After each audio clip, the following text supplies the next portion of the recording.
Why would a lion, born to rule, wait? Not for hours. Sometimes for an entire day. Eyes unblinking. Muscles frozen. Breath withheld. Out there, under the blistering African sun, a group of lionesses lie pressed into the earth. So still, they seem like shadows cast by the grass itself. But don't mistake stillness for peace. Because right now, a countdown has begun. A countdown with no numbers. No ticking clock. Only silence and stares.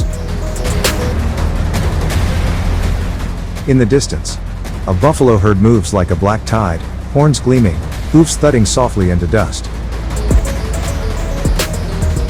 Calves stumble behind mothers. One limps. One lags. But still, no lion moves. Not yet.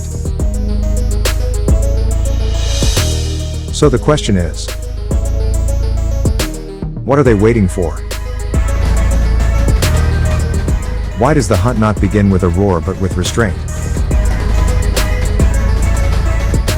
What if the most dangerous moment in the savannah isn't the charge, but the stillness that comes before it?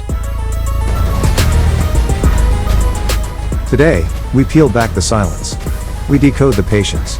And we step inside the mind of a lion, in the final moments. Before the first move is made. Welcome to Buffalo vs. Lion Explained.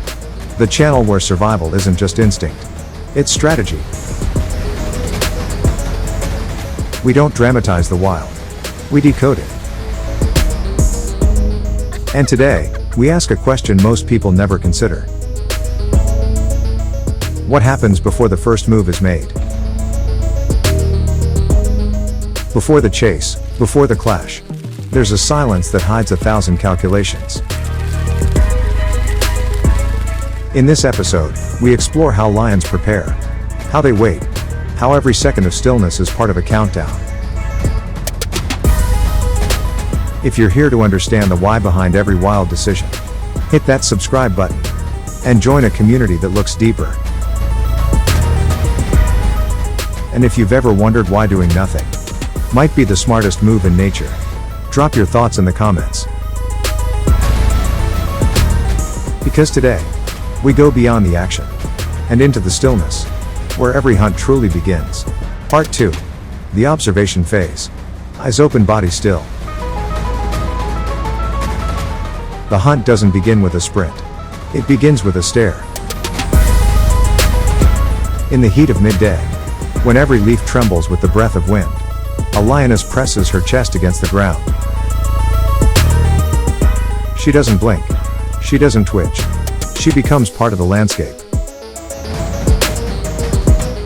Her eyes, though, are alive.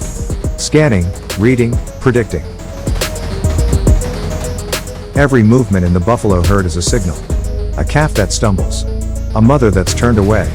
A young male trying to challenge his elders. To us, it looks like chaos. To the lion, it's a map. Lions don't just see their prey. They study it. Their vision is tuned not for details, but for movement. Their minds track rhythms, patterns, and openings. And the tall grass? It's not just camouflage. It's a curtain, behind which intent can grow in complete silence. The buffalo, meanwhile, graze unaware of what watches. Or maybe they know. Maybe that's why the bulls drift to the edges, casting glances at the brush, like soldiers guarding a city wall. And the lion waits, because in this game, patience isn't just a virtue, it's survival. Part 3. The weak link. Strategy over strength. A lion may be strong, but strength alone never wins a buffalo hunt. The real weapon is discernment. From the grass, the lion doesn't just lock onto the herd. She locks onto the flaws in the formation. Not every buffalo is equal. Some are slower. Some are older.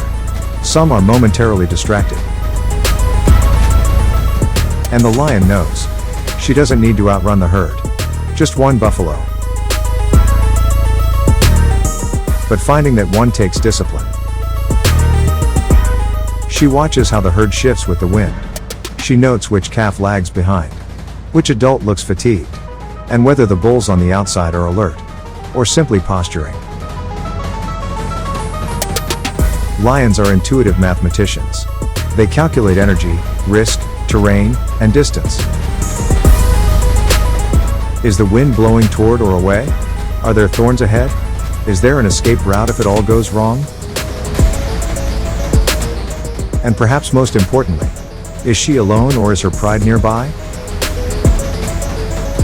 Because a solo lion, no matter how skilled, knows that taking down a fully grown buffalo without backup is a gamble not worth taking.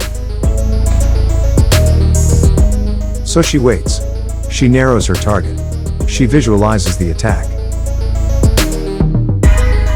Before the muscles move, the mind must lock in. Because one wrong choice, and the hunter becomes the hunted. Part 4. The trigger, when instinct pulls the trigger. So what flips the switch?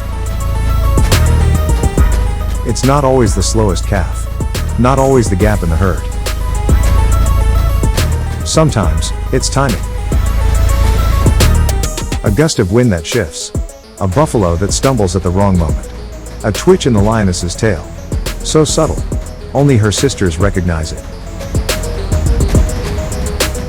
Then, without a sound, the hunt begins. No battle cry. No dramatic music. Just dust. And motion. Because when the calculation ends, when instinct takes over, there is no more thinking.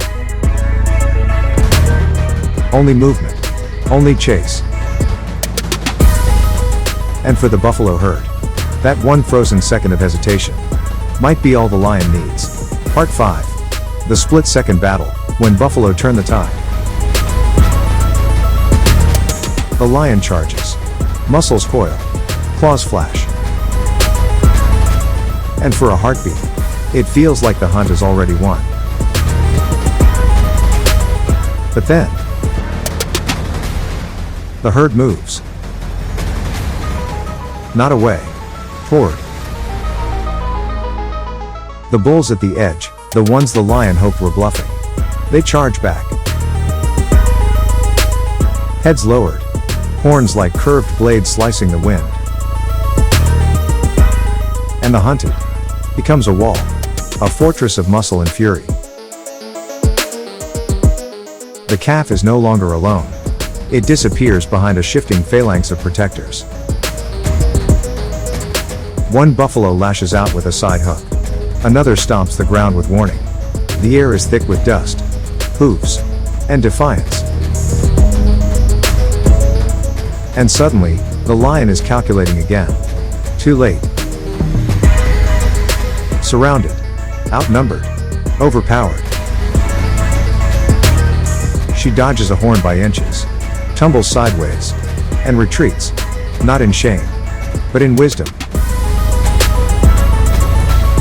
Because sometimes, survival isn't about winning. It's about knowing when to walk away. And on this day, the buffalo herd holds the line. But make no mistake, the lion will return. Not alone. Not unprepared. Because in the wild, every failed hunt teaches more than a victory. And the silent countdown has already begun again. Part, lesson: the buffalo holds the line. But maybe this isn't just a story about lions and buffalo. Maybe it's a story about us. Because how many times in life have we rushed in, on instinct, on impulse, only to realize too late that we were outnumbered by the consequences? And how often do we forget that sometimes, just waiting, just watching, just knowing when not to act, is the greatest strength of all?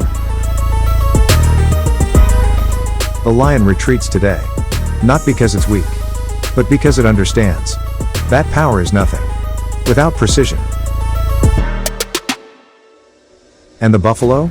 It survives not because it's the fastest or the fiercest, but because it stands with others. It forms a wall. It protects what matters. Together. Maybe that's the real takeaway. In a world full of pressure to act fast, to win alone, to strike first, there's a quiet kind of wisdom in waiting for the right moment and never facing the storm alone. Coming up next, lion surveillance tactics revealed.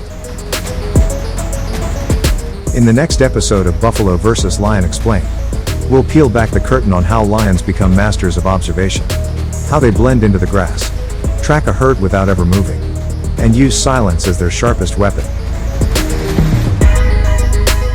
It's not the roar that starts the hunt.